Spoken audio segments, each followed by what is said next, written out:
আমার চাচি ছিলেন ৩৮ বছরের একজন আকর্ষণীয় নারী, তার চেহারায় এখনো বয়সের ছাপ পড়েনি। তাই তাকে দেখলে মনেই হয় না যে তার এত বয়স হয়েছে। তাই তাকে অনেক সুন্দর দেখায়, কিন্তু তিনি আমাদের বাড়িতে একজন সাহায্যকর্মী হিসেবে কাজ করতেন। একদিন চাচি বললেন যে তিনি আমার পায়ে তেল লাগিয়ে ম্যাসাজ করবেন। আমি বারবার বললাম, না চাচি, এটা ঠিক হবে না। কিন্তু তিনি আমার ঘরে এসে আমার পায়ে তেল লাগাতে লাগলেন, যা আমার মধ্যে এক নতুন আবেগের উন্মেষ ঘটালো।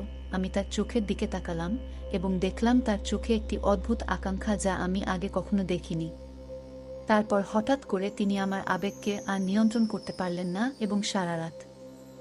আমি তখন ২১ বছরের তরুণ এবং আমার চাচি আমাকে সবসময় অনেক যত্ন করতেন। ছোটবেলা থেকেই তিনি আমার সব কিছু খেয়াল রাখতেন, আমার ভালো লাগা মন্দ লাগা সব তিনি জানতেন। আমার গল্পগুলো তোমরা শুনো, কিন্তু সাবস্ক্রাইব করো না।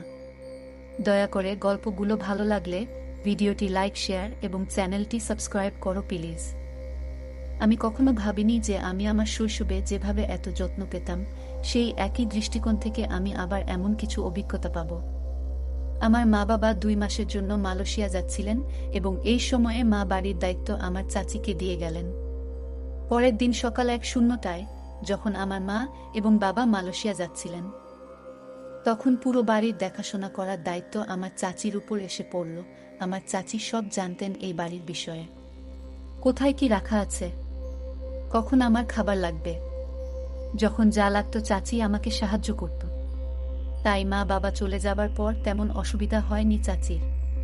তিনি বেশ ভালো করেই এই সংসারটা চালাচ্ছেন। তাই আমারও চাচির প্রতি অনেক ভালোবাসা জন্মে। মা এটি শোনার পর বেশ চিন্তামুক্ত হলেন এবং মা বললেন, বাড়িতে কেউ নাই, তাই ভালো করে যেন আমরা থাকি। কোনো ধরনের অসুবিধা হলে যেন তাদেরকে আমি জানাই। চাচিকে দেখতাম আমার প্রতি তার ভালোবাসা দিন দিন বেড়েই চলেছে, যা আমাকে অনেক ভাবায় তুলছিল। আমি মনে মনে চাচিকে অনেক পছন্দ করতাম। তার চলাফেরা আমি সব সময় লক্ষ্য করতাম। চাচি আমাকে অনেক ভালোবাসেন। ছোটবেলায় তিনি আমাকে অনেক কিছু খাইয়ে দিতেন, আমার অনেক যত্ন নিতেন, যা আমার অনেক ভালো লাগত। সেদিন তার স্পর্শে এক অদ্ভুত অনুভূতি পেলাম। এত বছর পর তার সঙ্গে দেখা হওয়ায় আমি খুব খুশি হলাম। তার কাপড় সব নাকি নোংরা ছিল, পরিষ্কার করার নাকি সময় পায় নাই আমার বাবা চলে যাওয়ার কারণে। তাকে বললাম, তুমি মায়ের রুমে গিয়ে কাপড় পাল্টে নিতে পারো। আমি ভুলেই গিয়েছিলাম যে তিনি তখন মায়ের রুমে কাপড় পরিবর্তন করছিলেন। আমি মায়ের রুমে ঢুকতেই দেখি তিনি কাপড় পাল্টাচ্ছেন। তাড়াতাড়ি চোখ বন্ধ করে ফেললাম। তিনি দেখলেন আমি লজ্জা পেয়েছি এবং শান্তভাবে বললেন, সুমন, তুমি চোখ খুলে দেখো, আমি তোমার মায়ের শাড়ি পরে কেমন লাগছি। আমি ভীষণ লজ্জায় পড়ে গেলাম, তবে তার বয়স হলেও তাকে শাড়িতে খুব সুন্দর দেখাচ্ছিল। কিছুক্ষণের মধ্যেই তিনি শাড়ি পরে বেরিয়ে এলেন। আমি তার সৌন্দর্যে অনেক মুগ্ধ ছিলাম, কারণ তার চেহারার এখনো বয়সের ছাপ পড়েনি।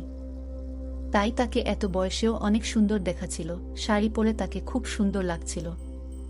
এভাবে কয়েকদিন কেটে গেল। প্রায় ৫ দিন পর তিনি আমাকে ছোটবেলার স্মৃতিগুলো বলতে শুরু করলেন। আমি খুব আবেগপ্রবণ হয়ে পড়লাম, কারণ তার স্মৃতিচারণ আমার ছোটবেলার অনেক কথা মনে করিয়ে দিচ্ছিল। একদিন গোসল শেষে আমি ঘরে কাপড় পাল্টাচ্ছিলাম। তখনই তিনি এসে বললেন, সুমন, আমার কাছে এসো, আজ আমি তোমাকে একটি আরামদায়ক মালিশ করে দেব। এমন কথা শুনে আমি খুব অবাক হয়ে গেলাম। আমি বললাম, না চাচি, আমি নিজেই করব। আমি একটু লজ্জা পাই অন্যদের সাহায্য নিতে। এরপর আমি তাকে অনুরোধ করলাম, মালিশের চিন্তা বাদ দিয়ে রান্নাঘরে গিয়ে দেখি কি নাস্তা বানানো যায়। আমার বারবার অস্বীকার সত্ত্বেও তিনি আমাকে সহায়তা করতে জোর করলেন। আমি মনে মনে ঠিক করেছিলাম যে যতই তিনি জোরাজুরি করুন না কেন, আমি তাকে মালিশ করতে দেব না, কারণ এখন আমি বড় হয়েছি। আমাদের কিছু সীমার মধ্যে থাকা দরকার। আর আমি অনেক লজ্জা পাই। আমি চাচির দিকে মনোযোগ দিয়ে দেখলাম। তিনি তখন সেখানে বসেছিলেন এবং বললেন, তুমি আমার হাতে মালিশ করাতে দিলা না, কিন্তু আমাকে জামা পরতে দাও। আমি চুপচাপ মাথা নিচু করে তার সামনে দাঁড়িয়ে রইলাম। তিনি আমাকে আমার পোশাক দিলেন, তারপর তিনি আমাকে কাপড় পরাতে শুরু করলেন।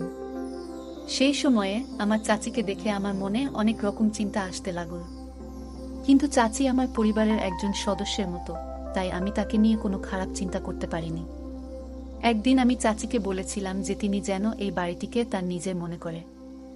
এরপর তিনি এই বাড়িতে এমনভাবে থাকতে শুরু করলেন যেন এটি তার নিজের বাড়ি। একদিন আমি বন্ধুদের সাথে একটি পার্টিতে যাচ্ছিলাম। চাচি আমাকে জিজ্ঞেস করলেন, তুমি কোথায় যাচ্ছ? আমি বললাম, আমি একটি পার্টিতে যাচ্ছি। তখন তিনি বললেন, আর তুমি একা একা পার্টিতে যাচ্ছ? মাঝে মাঝে তোমার এই গরিব চাচিকে নিয়ে বাইরে একটু ঘুরতে নিয়ে যেও। একা একা আমি বাড়িতে কি করব? আমারও তো ইচ্ছা হয় বাইরে যাওয়ার। আমি তাকে বললাম, ঠিক আছে, আমি তোমাকে বাইরে নিয়ে যাব, তবে তোমাকে ভালো পোশাক পরতে হবে এবং ভারতীয় মহিলার মতো পোশাক পরতে হবে। চাচি আমার প্রস্তাবে রাজি হলেন। আমি মায়ের রুম থেকে একটি সুন্দর শাড়ি এনে তাকে দিলাম এবং বললাম, এটা পরো এবং ঠিকভাবে রেডি হয়ে নাও। যখন তিনি রেডি হয়ে বেরিয়ে এলেন, তখন তাকে দেখে আমি অভিভূত হয়ে গেলাম। মায়ের ঘর থেকে বেরিয়ে এসে তিনি এত সুন্দর দেখাচ্ছিলেন যে তার সৌন্দর্যের আভা আমাকে মুগ্ধ করেছিল। তিনি আমার মায়ের ঘর থেকে আধা শাড়ি পরা অবস্থায় বেরিয়ে এলেন। সাজগোজে তাকে একেবারে মডেলের মতো লাগছিল। তাকে দেখে আমি চোখ নামিয়ে নিলাম। তিনি বাইরে বের হওয়ার সময় দরজার সাথে ধাক্কা খেয়ে আমার উপরে পড়ে গেলেন। আমি কিছুটা লজ্জা পেলাম এবং তাকে সরানোর চেষ্টা করলাম, কিন্তু তিনি তখনও ছিলেন। আমি হঠাৎ অনুভব করলাম যে আমাকে সামলে উঠতে হবে এবং তাকে ধীরে ধীরে সরে যেতে বললাম। তারপর তিনি সরে গেলেন। তার স্যান্ডেল খুলে রেখে আমি মায়ের একটি সাধারণ স্যান্ডেল দিলাম। আমরা দুজনে গাড়িতে করে পার্টিতে যাচ্ছিলাম। পার্টিতে গিয়ে আমার বন্ধুরা তাকে দেখে ভাবল তিনি আমার বান্ধবী, মানে আমার গার্লফ্রেন্ড। চাচি সেই ভুল ভাঙানোর পরিবর্তে সবার সামনে বললেন, তিনি আমার বন্ধু। পরে পার্টি শেষে আমি তাকে জিজ্ঞেস করলাম, তুমি কেন এমন করেছিলে? আমি তাকে জিজ্ঞেস করলাম। তিনি হেসে বললেন, তোমার বন্ধুরা যখন ভাবল আমি তোমার বান্ধবী, তখন তোমার মুখে যে বিস্ময় ছিল তা দেখতে চেয়েছিলাম। তাই আমি বলেছি আমি তোমার বন্ধু। যদি এতে কোনো অসুবিধা হয় তবে আমি দুঃখিত। আমি বললাম, দুঃখিত বলার কিছু নেই, তুমি যা করেছ সেটাই ঠিক ছিল।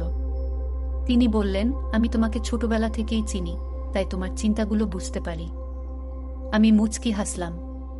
এরপর তিনি বললেন, এখন সবাই আমাদের বন্ধুত্বের কথা জেনে গেছে, আমি তোমার বন্ধু হতে চাই। সেদিন থেকেই তিনি আমার ভালো বন্ধু হয়ে গেলেন এবং বললেন, তুমি আমাকে সুমাইয়া বলে ডাকতে পারো, এতে আমাদের জন্য ভালো হবে।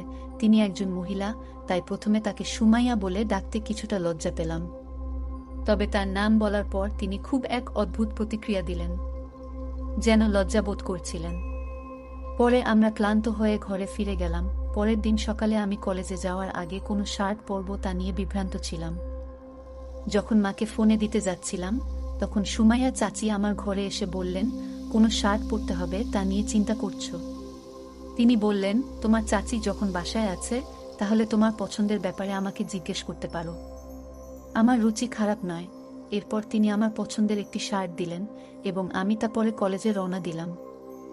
বিকেলে তিনি বললেন, তুমি খুব ক্লান্ত লাগছ, চলো আজ তোমার মাথায় তেল মালিশ করি। তিনি আস্তে আস্তে আমার মাথায় তেল মালিশ করতে লাগলেন। পরদিন সকালে ঘুম থেকে উঠে দেখি তিনি আমার পায়ের কাছে ঘুমিয়ে পড়েছেন।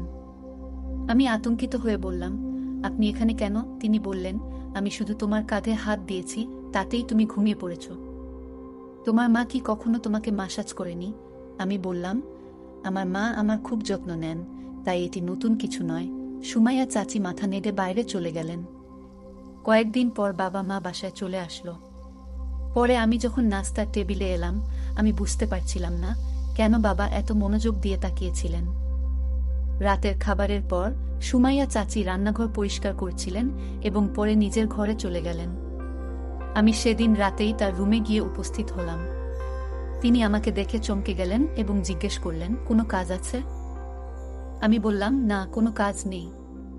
আজ আমরা বেশি কথা বলিনি, তাই তোমার সাথে দেখা করতে এলাম। তিনি বললেন, ঠিক আছে, যদি তোমার কোনো দরকার হয় আমাকে ফোন করো, আমি এখানে আছি তোমার জন্য। কোনো প্রশ্ন না করেই তিনি আমাকে রাজি করালেন এবং আমি তার রুম থেকে বের হয়ে নিজের রুমে চলে গেলাম। পরদিন সকাল 9টায় উঠে দেখলাম নাস্তা এখনো তৈরি হয়নি। সাধারণত সুমাইয়া চাচি সকাল 8টার মধ্যে নাস্তা তৈরি করতেন, কিন্তু আজ তা হয়নি। আমি রান্নাঘরে গিয়ে দেখি সুমাইয়া চাচি চিন্তিত মুখে দাঁড়িয়ে আছেন। বাবা যখন রান্নাঘরে ঢুকলেন তখন দেখলাম তার দৃষ্টি চাচির দিকে বেশ কুদৃষ্টিসম্পন্ন ছিল।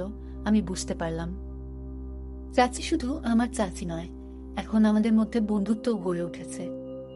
আমি তাকে এতটা আতঙ্কিত দেখতে সহ্য করতে পারলাম না।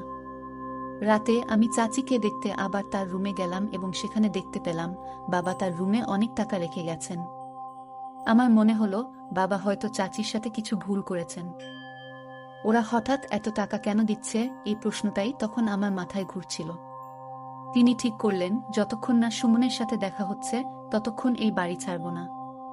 সম্ভবত চাচি আমাকে বুঝতে পেরেছেন। আমি বাবাকে জিজ্ঞেস করলাম, চাচির সাথে কি ঘটছে? বাবাকে ওখানে দেখে তাদের মুখের রং বদলে গেল।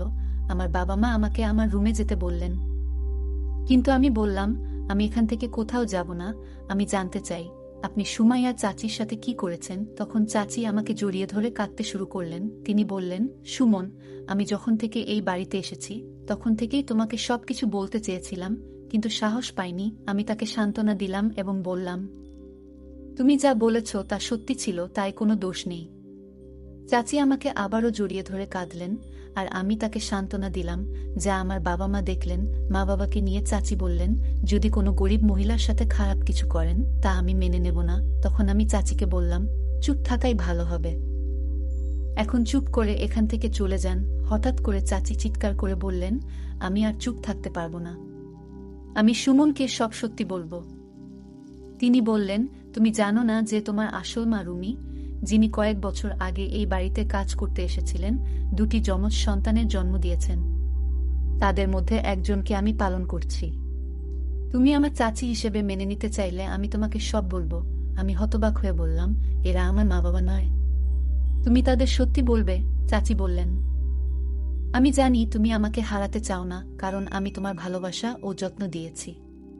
আমি পুলিশের কাছে গিয়েছিলাম, কিন্তু আমার যমজ ভাইয়ের কারণে কিছু করতে পারিনি। আমি তাকে বললাম, তুমি সব সত্যি বলেছ, কিন্তু আমার কোনো কষ্ট হয় না, কারণ আমার বাবা মা আমাকে খুব ভালোবাসেন। চাচি বললেন, কয়েক বছর আগে তোমার মা মারা গেছেন, তাই তোমার বড় ভাইকে টাকা দেয়া হয়নি। সে সঠিক মূল্য পায়নি, অবস্থা খুবই খারাপ ছিল, নানা জায়গা থেকে চুরি করে টাকা উপার্জন করতেন।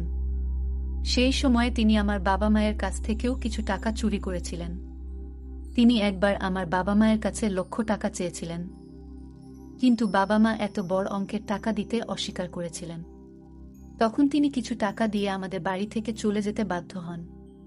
তিনি আমার বিশ্বাস অর্জনের অনেক চেষ্টা করেছিলেন, কিন্তু তার সত্য প্রকাশ পাওয়ার পর তার প্রতি আমার সমস্ত ভালোবাসা এক ঝটকায় হারিয়ে যায় কয়েক বছর আগে। আমার বাবা মা সুমাইয়া চাচি আমাকে দত্তক নেওয়ার জন্য টাকা দিয়েছিলেন, কিন্তু তিনি সেই টাকা সঠিকভাবে ব্যবহার করতে পারেননি এবং আমার বড় ভাইকেও সঠিকভাবে লালন পালন করতে ব্যর্থ হন। যদি তিনি তার সময় এবং অর্থের মূল্য বুঝতেন, তাহলে আজ তিনি বেঁচে থাকতেন এবং নিজের পথে সফলতা অর্জন করতেন। কিন্তু চাচি তাকে ভালো মূল্যবোধ বা শিক্ষা দেননি, তাই আজ তিনি মিথ্যার আশ্রয়ে জীবনযাপন করছেন। টাকার চেয়ে সঠিক মূল্যবোধ ও শিক্ষার গুরুত্ব অনেক বেশি। আপনি টাকা দিয়ে ভালো পোশাক কিনতে পারেন, কিন্তু ভালো মূল্যবোধ কিনতে পারেন না। কিছু সময়ের জন্য সুখ পাওয়া যায়, কিন্তু এক সময় এসে বুঝতে হয় যে মিথ্যার আজও দীর্ঘস্থায়ী হয় না। গল্পটা কেমন লাগলো জানাতে ভুলবে না। আরও মজার মজার রোমান্টিক গল্প শুনতে চাইলে ভিডিওটি লাইক, শেয়ার এবং চ্যানেলটি সাবস্ক্রাইব করতে এবং বেল আইকনটি ক্লিক করতে ভুলবে না। ধন্যবাদ।